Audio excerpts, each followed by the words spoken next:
welcome everyone. Episode 42 of the Simulation Pulse Live, Fridays at noon Central. We have Rick Casteel, our customer experience specialist, joining us today. We'll have Bill Ballo coming from Madison College, And Mitch, potentially Mitch Luker, and of course Mitch Luker from NWTC. here. It's really dark in here. I was gonna say, whoa, you are getting some weather up there in Green Bay. Yeah, I mean, well, and with it being hot, I pulled the blinds down and I never reopened them.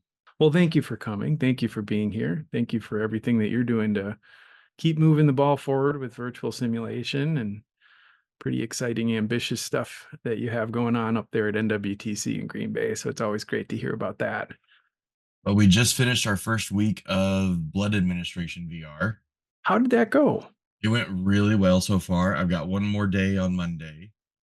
So I'm a little tired today because I've been doing 12 and 13-hour days of VR simulation with students Oh, wow. for 4 days. So I'm a little tired.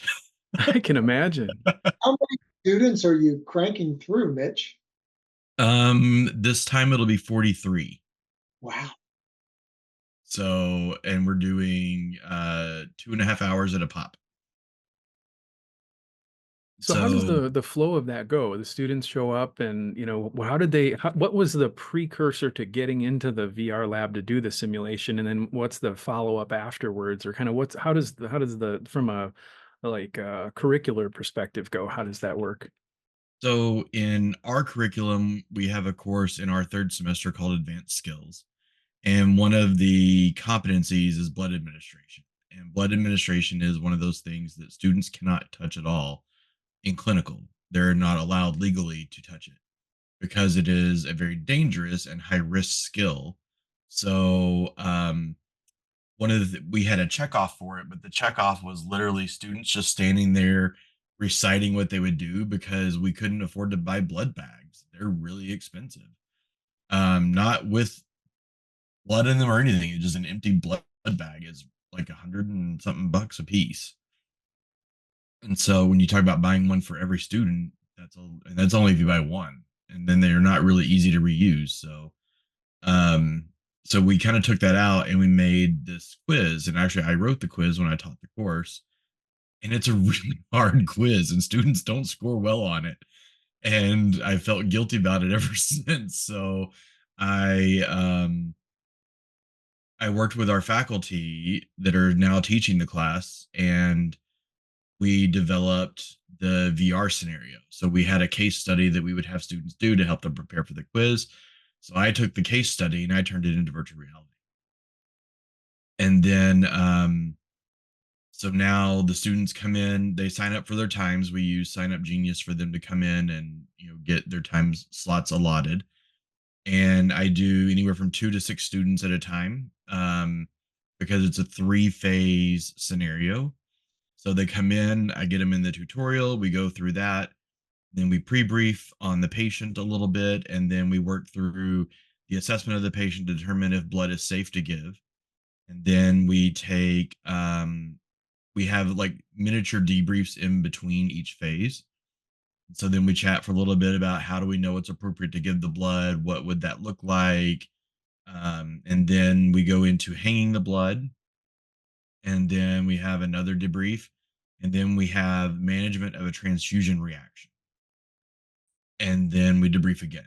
So it's broken up in 3 phases, and so I spend 2 hours with the students, and then that extra half hour is kind of last minute questions, whatever they need, and then me turning over the lab, meaning cleaning headsets and resetting the lab on my stations, and that way then I can run it for the next group. So, And how are the students' reactions to it?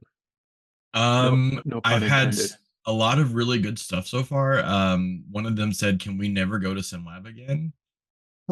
I've had students being like, "Why don't we learn like this for everything?" And I'm like, "I'm trying. I'm getting there. You gotta give me time." So I mean, they're loving it so far. They really enjoy it. So their quiz is due on July 7th. So I'm anxious to see how our scores change because normally our average is right around like a 75% on this quiz. And so and 80% is our cutoff for being successful on it. Um, and so I'm really anxious to see how our students do.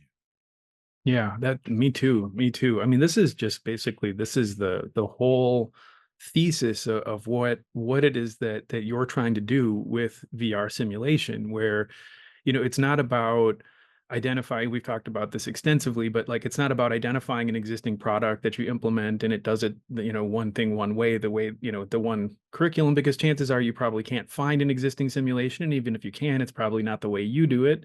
It's not the way your school teaches it, the way you teach it.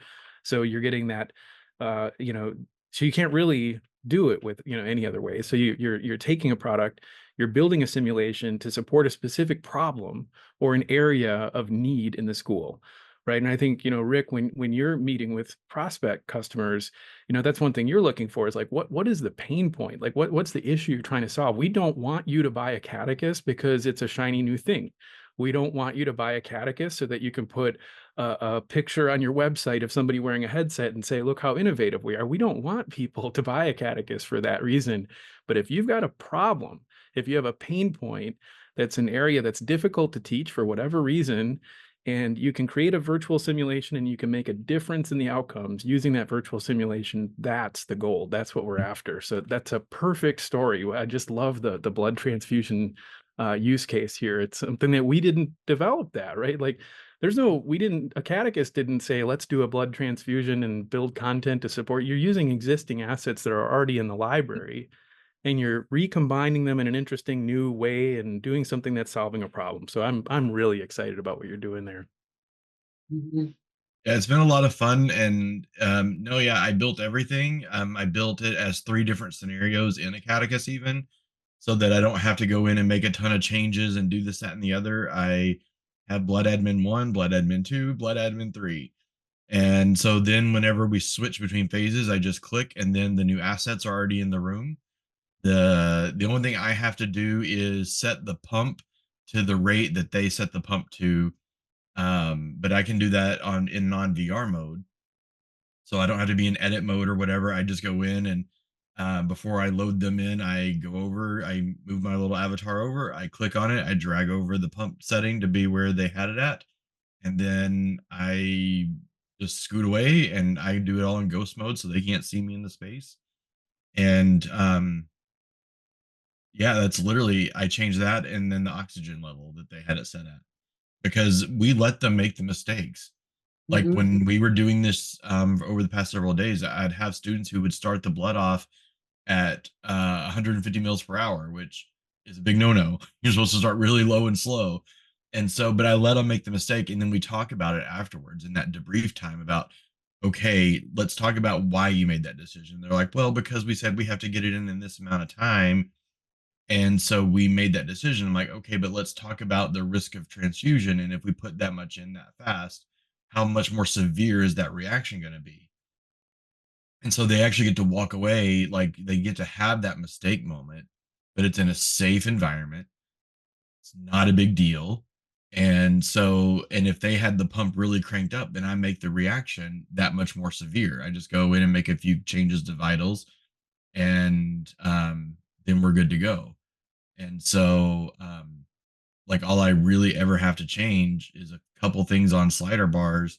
It takes me literally minutes, and that's if I'm being sluggish, to make those changes. And I can literally tweak and make it fit what my students did in the previous phase of the simulation.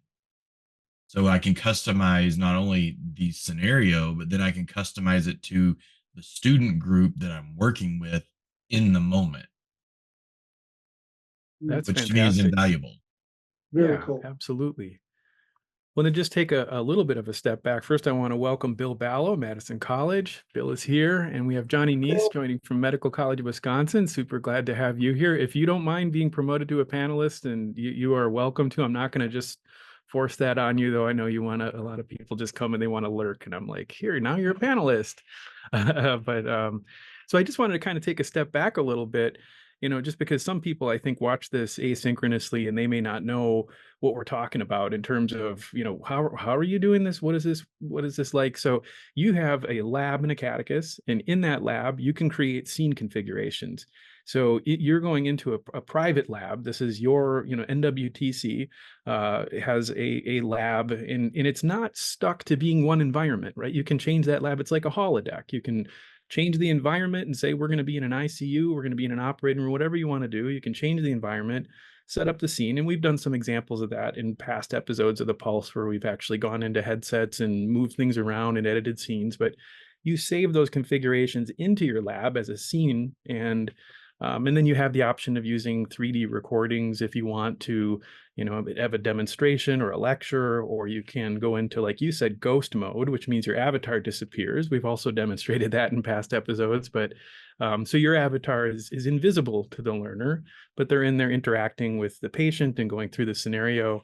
And you're sort of like using those various aspects to be able to achieve these outcomes. So, and it's a bit of a review for anybody that's already been here before, but sometimes people are like, wait, what are you talking about? Like, how does that work? What do we do? How can we use this? So that's kind of the basic idea there is you get a lab, and then you get all the content that you can use in that lab to create those scenes.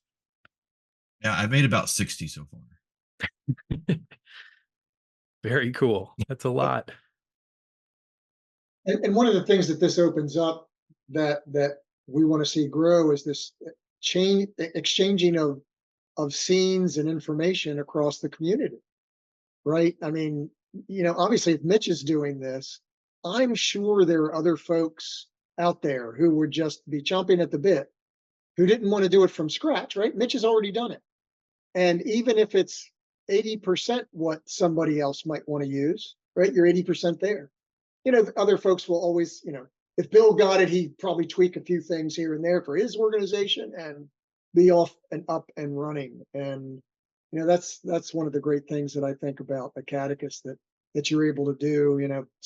Stefan sent me a couple of scenes today, right? And I just uploaded them and I'm ready to roll with them.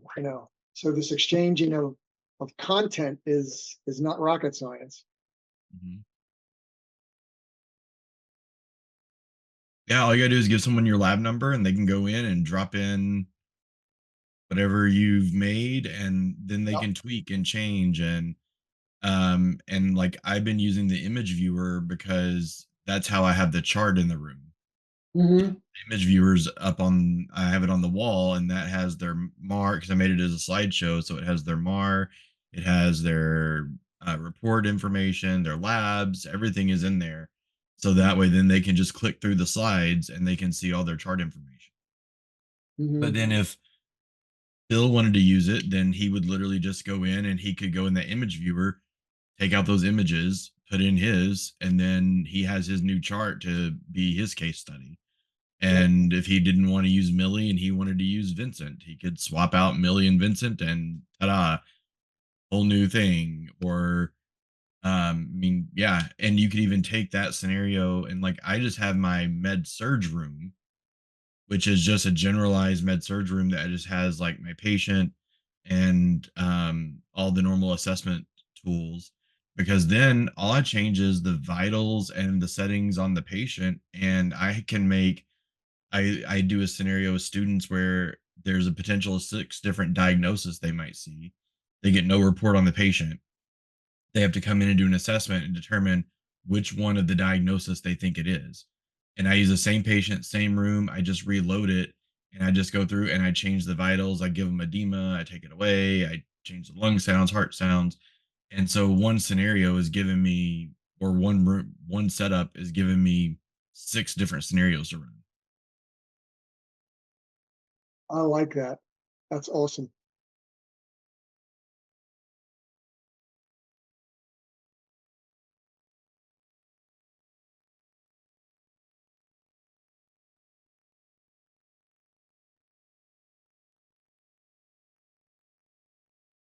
I know you mentioned about having the sort of quiz, has and you maybe already kind of talked about this and I missed it, but like, so are students actually doing the quiz in VR or are they preparing No, for the no, that's quizzes? that's preparing them for it. So it's getting them ready to take a 20-question quiz. Got you. Got you. And so, and it's what we do to measure their competency in blood administration.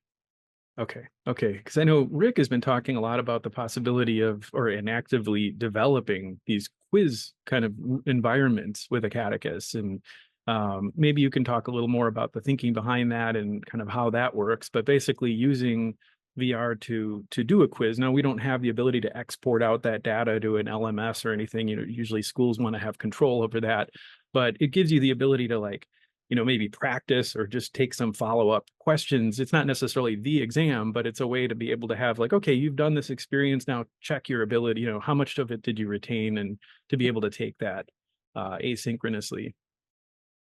Yeah, Yeah, after Rick showed me that, I started working on them, and I'm calling them my learning adventures. yeah, and it's really exciting. I mean, it's like one of these little pieces of asset that it's kind of been hanging out there, and you see it, and you never pay attention to it, and then suddenly this light bulb goes off one day, and you're like, well, I can use this 100 different ways. And I just started kind of playing around with how could I use this, and so I've made this little quiz room. Let me share the screen, I guess. Right, and this is just again, it's very rough, but it's my kind of mastermind work area about how can this be used, right? And Mitch had mentioned using the image viewers, and if you look at this, I mean, this slide is just, it started out as a PowerPoint slide. And so this PowerPoint slide can be and contain any kind of information you want, right? It can be a graphic, it could be um, um, text like we have here, and then these little true false assets are in our library, and you're able to use them again in 100 different ways. And you can see in this case, right, it's just a true false, right? And you can see, right, we get this correct and incorrect feedback based on our understanding of the data being presented. Really simple and easy. And this is just another one. It's kind of like a multiple choice, right, John? I had to put our Acadicus Al in here, I right? love that. That's great. Right. So which one is it, right? Again, really simple, but it's giving that it works on a couple of levels. One, the student is having to interact, right, and then they're getting that immediate feedback that they understood something or not. And again, this asset can be plugged in kind of almost anywhere. You're able to make these slides, right, based on the data or the images you want to bring to bear, and then you're just adding in this asset that it's correct or incorrect. And then this was another one, right? Bill, this is for you, right? The mass casualty matrix, and this is one using our pen system, right? And again, it's this interactive ability, and I think that helps get at what Mitch is looking to do, right? Is raise these scores, right? I'm just not like mindlessly reading or watching a PowerPoint or trying to absorb a ton of text data.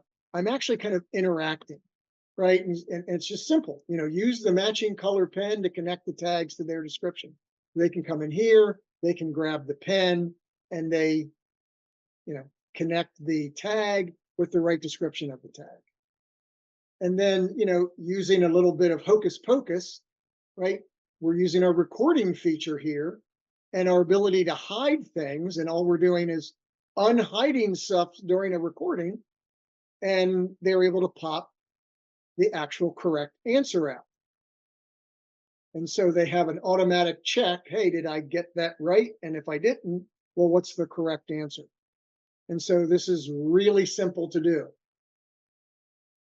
And then another method over here, right, is taking some of our 3D content, right? I took all of our digestive system organs here, And then I just made these little tags. And again, a very simple process. Grab the tile and place it on the arrow connecting to the named organ, right? And they go through this little process. Oh, let's connect it. And then again, very simply, let's show them a diagram of what's correct here. But again, it's that interactive learning process where I'm just not trying to, shove more data in my head. I'm actually kind of problem solving. I'm working in a spatial environment and I'm actually manipulating something. And that makes a difference when we talk about kind of being able to retain data in this kind of manner. And then this one is just what I think you were describing earlier, Mitch, with Millie. And again, just using a image viewer, give them a really short, brief little description. Hey, Millie's 57-year-old patient who presents with shortness of breath, nagging cough, feeling tired, use the stethoscope to assess her lungs, and then select what you find. Very much what like Mitch was saying. So they can come in here, they can put that on there. I don't know. But they can listen, they have to do a full assessment and then they can decide, what are they hearing? Which is what Mitch was saying, right? We've already got Millie set up with a certain set of conditions, and we're asking them to find it and to validate that they found the right thing. And to Mitch's point, and this is what I love, Millie's my favorite. I love Millie. You can set Millie in 100 different ways in regards to their assessment capabilities and what you want them to find. So, this thing can just be repeated, like Mitch said. You can have 10 rooms with 10 millis, and it's, cardiac sounds or respiratory sounds, or neurological symptoms, or edema, or skin breakdown, or, what do you want them to find? And it's that process of just validating, yep, did I get that right or not? So this is just a brief view. I put this together in, a couple of hours one afternoon playing around because I wanted to experiment and give folks ideas about how, with these few simple little assets that are included in their library, along with their own content, right, you can do so many different things that are going to engage learners as they're learning. And on top of that, you could do your lecture that way. So you can record, you could have your PowerPoint slide from your lecture and you could pop that in there and you could have Millie in her bed and you could be talking about with CHF, you might be hearing crackles in the lungs and seeing edema on the legs. And then the students can grab the stethoscope and listen as they're listening to you talk about it. And they can check for edema. They can do those things in the moment. So instead of just listening, they're actively engaging in the lecture part of it by using that 3D recording. Mm-hmm. Mm-hmm. It's just so many things. In fact, Mitch, you've given me an idea now because I've started to work on Quiz Room 2, right? I just want to kind of keep continuing this. It's just idea generation, right? And hopefully that people can take this and run with it and do so many other different things than what I'm showing here. These are just kind of brainstorming examples. But then somebody might see this one slide and go, oh, well, that would be perfect for, which one is the diseased organ and which one's the normal organ, or which one is, this or that. And again, it's just that level of engagement that you can get using a few of these simple tools in this 3D environment. And it's been fascinating to see how well received this is. I think I've heard from several customers that are saying, boy, have you seen the thing Rick is working on with the quiz lab? And I think it's really exciting too. And I think, one of the things that I brought back to Rick was, this is great, but, when we do, sales presentations, we have all these pre-built scenarios that we created, like the lumbar puncture and the Foley catheter for the male and the female and the EKG scenario. And these are all sort of programmed that teach how, how to do the scenario. And then we have a 3D recording of an SME that teaches you how to do it. And we spent so much time and money building these scenarios. And I'm just thinking like that's really the great, the thing we should be celebrating. And and they're very, very valuable for what they do. But I think what we run into is like every school is like, yeah, just yeah, that's pretty close, but I want to do it a little differently. I want to try it this way. I want to do it that way. And the amount of enthusiasm and excitement about the ability to create quizzes like this has just been a real eye opener for me. I think in the whole development team, we're like, whoa, this is really a pretty key feature that people are looking for. Well, and the other thing is you can make it branching scenarios, which is a big part of the next generation NCLEX, because your answers can be holocrons. And then you select the answer on the holocron, and that holocron where it said like go to quiz room 2, you could make that your answer, and then that could pull you to, like you're saying, like if you, let's say you have a patient who is having trouble breathing, da da da da da, and you choose I'm going to apply oxygen. Well, you can make that pull to a room then that the patient has O2 on, and then there's Mhm. another question there for you. And as you answer that question, so let's say that if they choose maybe that they're not going to apply O2, that they're going to do cough and deep breathe. Well, they can select that room and go into there. And then there's a patient now who's desatting and having problems, to try to urge them like, okay, put the oxygen on. And so you can actually make those type of branching scenario questions, which is very pertinent for next generation NCLEX as students are getting ready to take that exam. And so you can literally start mimicking with this um, different uh, types of next generation NCLEX questions on your own, where you don't have to have other software to do it for you. You can do it right in Acadicus, and it doesn't Mhm. cost you any extra money. Yeah, that's Yep. fantastic. Yep. Well, and it's also, potentially a way to integrate, everybody's, I'm sure, tired of hearing about AI at this point. It's around every corner. But one of the things I've been doing with Bill, Bill a while back built a whole bunch of scenarios for paramedic training. And we still have all these scenarios. And we've been thinking about, different ways to promote them and to share them and make sure people are aware that they exist. And what I went in and I just started taking these scenarios and feeding it to ChatGPT and saying, create an image of this patient, and then here's an image. And it basically, like, one of the scenarios was this patient just fell down the stairs and they hurt their head and now they're sitting on the bottom step and you arrive and there's a little bit of blood on the floor, whatever the scenario is. And you just give it the scenario and say, create, a series of images. And there, sure enough, there's a guy sitting on the bottom step. There's a little blood on the floor and he's hurting his head. And it just helps kind of walk you into the scenario a little bit. And I Uh-huh. think, even in terms of, extending or augmenting the scenario with different things, or, hey, here's a scenario, create a quiz for me, with, 10 different questions. And of course, you have to go in and you have to make sure that those are accurate and aligned with what you're actually after. You can't just trust the AI to do it. You have to go back in there. But it's a great way to get a start on it. And then you go back in and edit, import those quiz questions into one of Rick's quiz scenes. And you're really, harnessing AI to pull into a whole new dimension of possibilities that we just haven't really seen before. Mhm. It's really exciting. Yeah.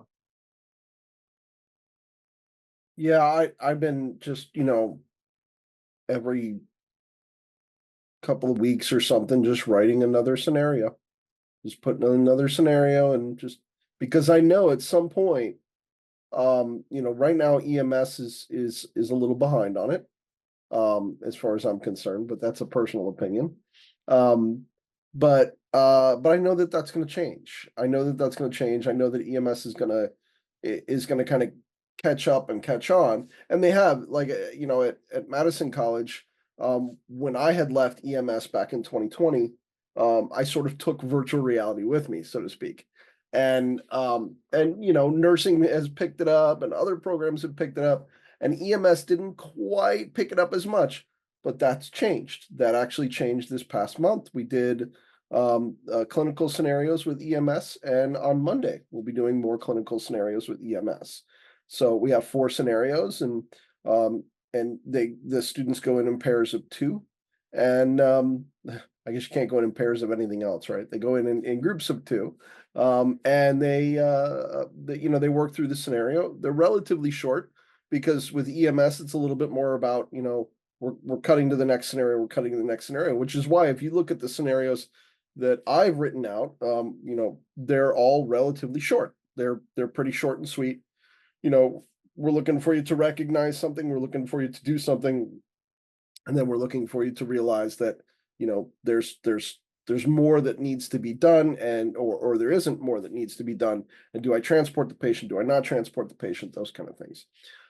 So I just every once in a while I'll just write another scenario, write another scenario, write another scenario, and I'm just holding on to them because I know EMS is going to get there. I know EMS is going to get there, and it's going to happen. It'll happen when I least expect it, so to speak.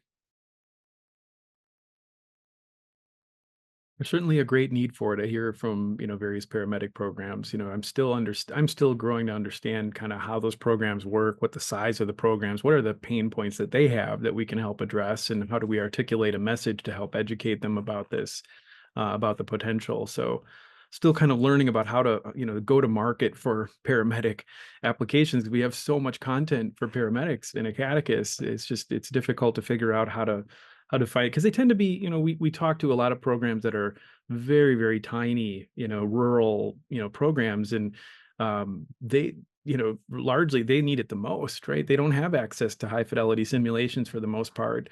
But this is a way that it could be more affordable for them. So we just really need to articulate that message better, I think. Yeah, and I'm doing some grassroots sort of on my end, speaking to everybody I know in EMS, and promoting it. And even if they're kind of like, I don't know, that's not really the thing we need right now. I'm still putting it out there. I'm still making sure that they know that those kind of things are available, and that we are talking about high fidelity simulation. We're not talking about things that they've tried before that they didn't like, because I do get a lot of that where they're like, "Well, we tried virtual reality and we didn't really like it." I'm like, "What did you try?" And then when they tell me, I go, Mhm. "Oh, okay, Yep. yeah, there's some issues there. So check this out, try this out." So just this past week, we had a bunch of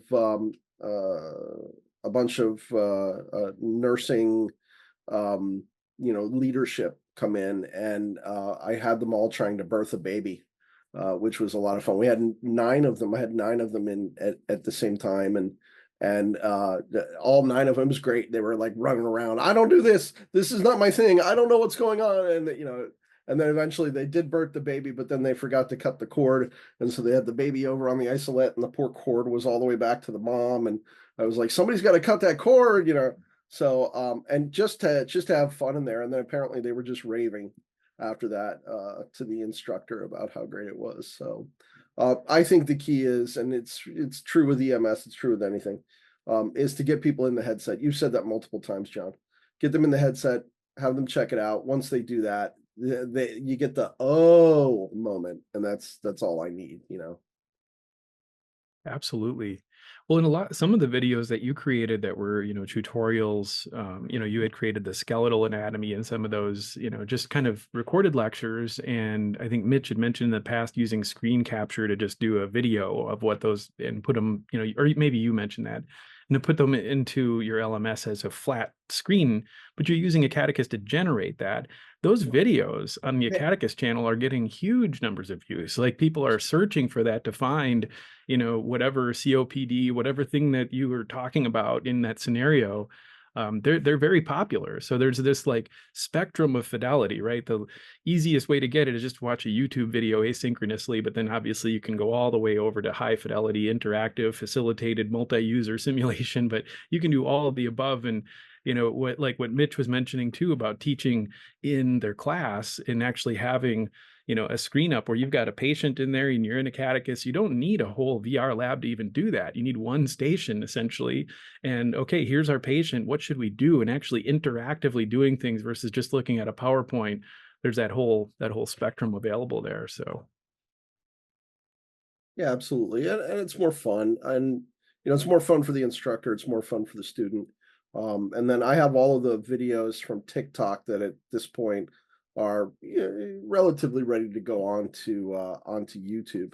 So, that's the other thing is, I mean, I don't know how many I've gone through over the past couple of months just to make sure that they look the way I want them to. I had, I don't know, 30 or 40 of them, something like that. So, and yeah, that's what I do. I mean, I go in, I create the lecture in Acadicus, do a 3D recording, and then I use the so I go in non VR mode, in viewer mode, and I use that as the cameraman because I like camera pans and I like movement and stuff like that. And obviously I can do it like a three camera shot where I set up camera here and a camera here, and then I can record it from this position, record it from this position, record it from this position.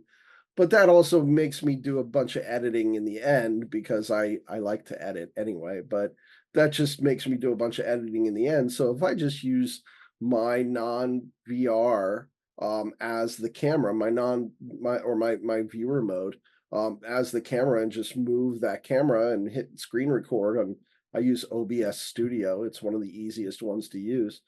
I just hit screen record. I've been doing that now for a few years. And it's fun, it's enjoyable, and it's a good way to do lectures. And and then you have that lecture created. I have stuff that I was doing before I got into virtual reality from 2017 that I just gave to a student the other day and said, hey, here, you need to go over these, because I tutor students at Gateway Tech. And so I said, here, go over watch these videos, this will be good for you. And it's from stuff that's 2017. So a lot of this stuff doesn't make major changes, and that's the same with your VR videos. So make the VR video, make the video, go in there and do your recording, make the video. Don't worry so much about your flubs and all of that kind of stuff. That happens, and then if in the end, if you want to edit some of that out, you can. But honestly, I do it straight from the hip, and I just talk just the way I do now. And if I have some ramblings or something like that, hey, it is what it is. So, And your TikTok account is VR paramedic the virtual or the the virtual paramedic? virtual medic. The virtual medic. That's it. Yeah, Yep. or the Yep. VR medic, the VR medic. The VR medic. Yep. Yeah, the problem is that I forgot, because I had laid off of TikTok for a while, although that's going to change because, as you mentioned, John. So one of the things that John and I talked about in the early days of doing TikTok videos was, every time I would say to an instructor, "Oh, I have a TikTok, channel," they'd go, "Oh." I was like, "Well, come on now, don't think of it that way." And John and I had talked about that, and he's like, "Well, yeah, but that's not really for the instructors. That's for the students. That's for students who are like, I have a question, and here's this guy doing virtual reality, and wait a minute, why isn't my teacher doing virtual reality?" And that kind of opened my eyes to that, because when you say TikTok to some of the teachers, they're like, So what I wanted to do, though, was I wanted to try to mirror the TikTok channel that I'm coming back to, because I had abandoned it for a little bit. But I'm trying to mirror that then on YouTube, so that when I go to an instructor and say, I have a YouTube channel, that they're way more accepting of. But then the content also comes from the TikTok channel, because I had one student say, like, what happens in a heart attack? And I'm like, oh, yeah. And we have a vessel environment.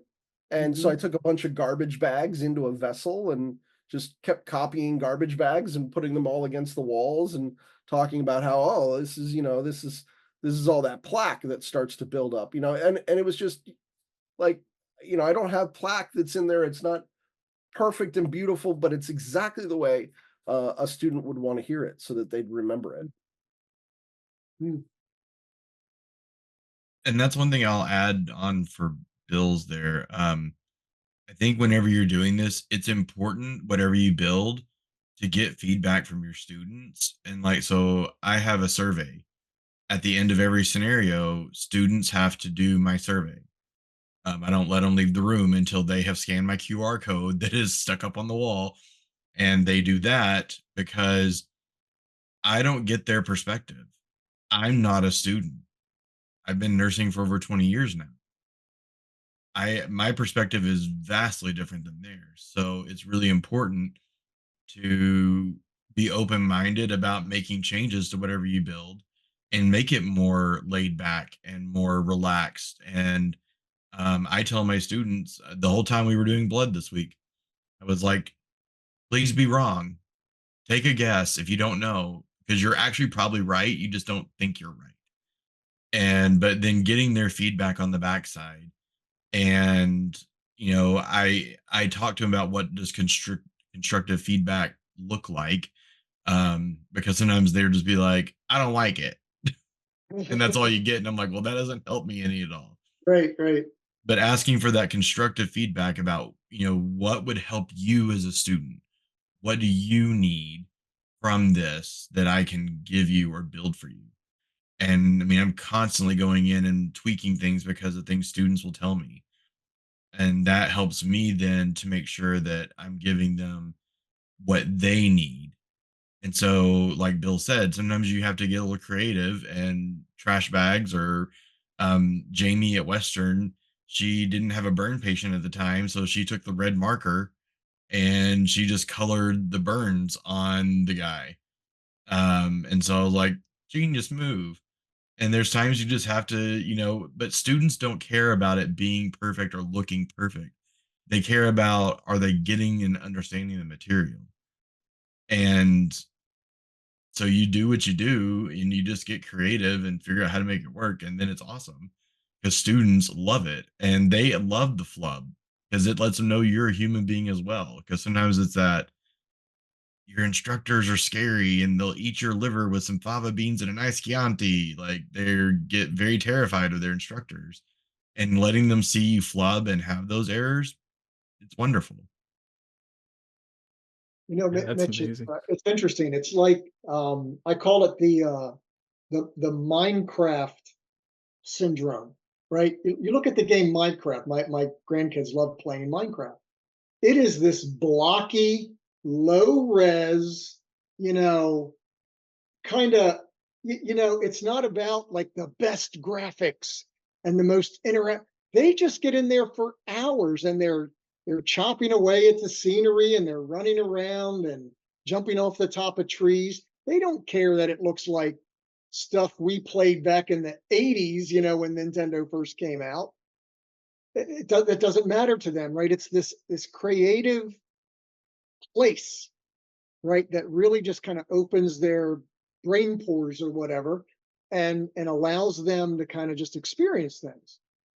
And I find Acadicus can be like, I mean, we have some high res stuff, certainly, right? I mean, IV poles and wheelchairs, and they look like IV poles and wheelchairs. But yeah, if you have to take a marker sometime and say, yeah, this left hand is going to be burned, that works, right? We don't need to do something elaborate to have somebody understand that we're representing something. I mean, think about the leaps that we make in mannequin labs sometimes, right? Right? Yeah. Yeah, this is Mrs. Jones. Why don't you say hi to Mrs. Jones, right? And they're talking to this hunk of rubber. Um, so it's certainly far and away beyond that. It works. It just works. Absolutely. It's funny you mentioned, that use of the markers, because I think, July 12th, we're going to have a guest from the US Army that is going to be in talking a little bit about some of the use cases they're doing. And one of the things we saw them doing was using the red marker to create a burn victim. So there's a scenario that they've created, and hopefully we'll get to check that out and learn a little bit more about their process, because they too kind of took Acadicus and ran with it in a direction that I don't think any of us realized that they would do. And then one day they were like, hey, you can, check out this scene. And it was quite elaborate, quite interesting to see how they had innovated with the existing assets to create the experience that they did. So we'll be hearing more about that on July 12th. And I'll put it right out there, and I'll say this again on the 12th. Going into that lab triggered everything that in my mind that's in that quiz lab.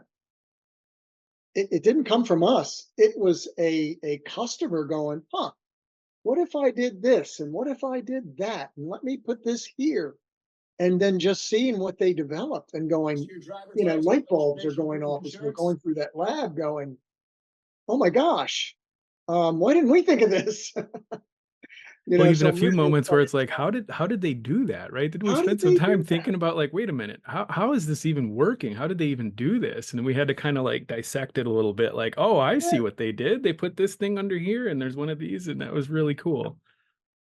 absolutely. Yeah. I mean, and there's even some really engaging and humorous interactions with the recordings has made me start again kind of doing some things with my recordings that I think again are just more engaging and capture the imagination than just kind of standing there lecturing. So yeah. Those 3D recordings are a key to a lot of really interesting ideas that we haven't even scratched the surface of yet, because Uh, they're a yeah. whole, it's like a whole new medium, right? Like there's nothing else quite like it, where you can go into an environment, there's professional motion capture studios that you can spend $10,000 an hour and go in and dress up with all the suits to have your body motion tracked, and then they have to clean it all up. But this is an easy off the shelf way to put on a consumer headset, go into the platform and create a 3D recording. But people don't realize, I think, sometimes that there's layers to that tool, right? Because you can, excuse me, you can create 3D recordings from within 3D recordings. You can play 3D recordings while you're in a 3D recording. You can nest 3D, it's really mind-boggling what you can do with the tool. But because it's so new, we have no idea. Like we just didn't, I always imagine like the first time they showed video, like in a theater of a video, I think there's a famous story, like it was like a train coming toward the camera, right? And everybody tried to get out of the theater because they thought it was coming right at them, and it's just like Right. this whole new medium. We just don't know yet. We don't know. It's totally unfamiliar, but as we experiment, I think we'll find, deeper and deeper levels that we can take it.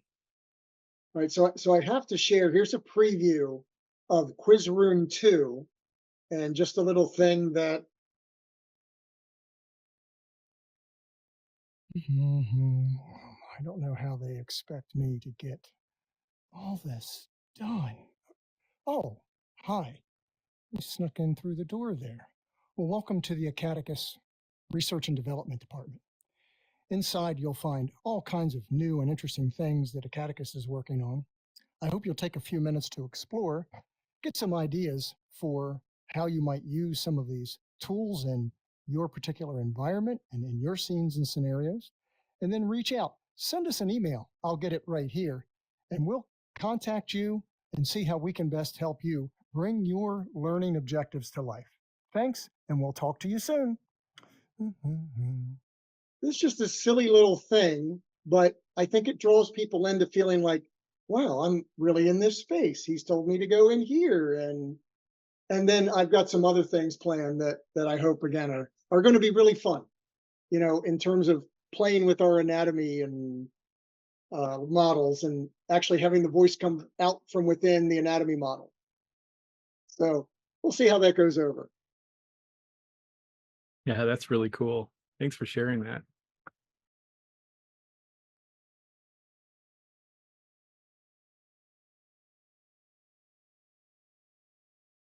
Well, we're approaching the top of the hour. Is there anything else left unsaid or anything else we want to cover? I'm trying to mute because I've got my dehumidifier running. We had a lot of rain coming in the past few weeks here, so we're trying to dry out, but apologize for the background noise. We can't hear it when you're unmuted. Yeah, So. can't not hearing it at all. It's fine. Okay, good. It's really loud in my ears. So, but well, I guess then that said, we'll be again July 15th. I'm sorry, July 12th. Oh, we're We will be, skipping next week, but right, we're John? skipping next week. Exactly. So I was just going to say July 5th, next Friday, we're going to be skipping due to the holiday. And then the following Friday, we will have the U.S. Army as our special guest here on the Simulation Pulse Live. And then soon thereafter, we'll have an episode with Dr. Liz Oviawe from NSU. I'm meeting with her tomorrow afternoon, and we're going to capture a pretty comprehensive video recording of all the different projects that we've been working on. Dr. Liz is very, very special in the Acadicus family, I would say. One of the very first real true believers in what we were doing, immediately recognized the potential and just started building and investing and building content in Acadicus. And it's been an amazing experience to work with her. And I'm really looking forward to having her as a guest. So we're gonna do that asynchronously, not as a part of the Pulse Live.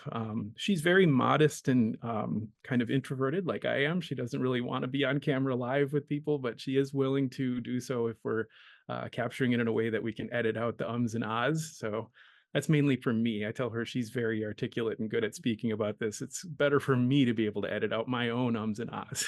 So, but that'll be fun. We'll be able to check that out, and maybe we'll be sharing that video sometime in July. So I guess with that, we'll just wrap up the episode. Thanks everyone, and we'll see you in a couple weeks. Have a great weekend, everyone. Have a good weekend.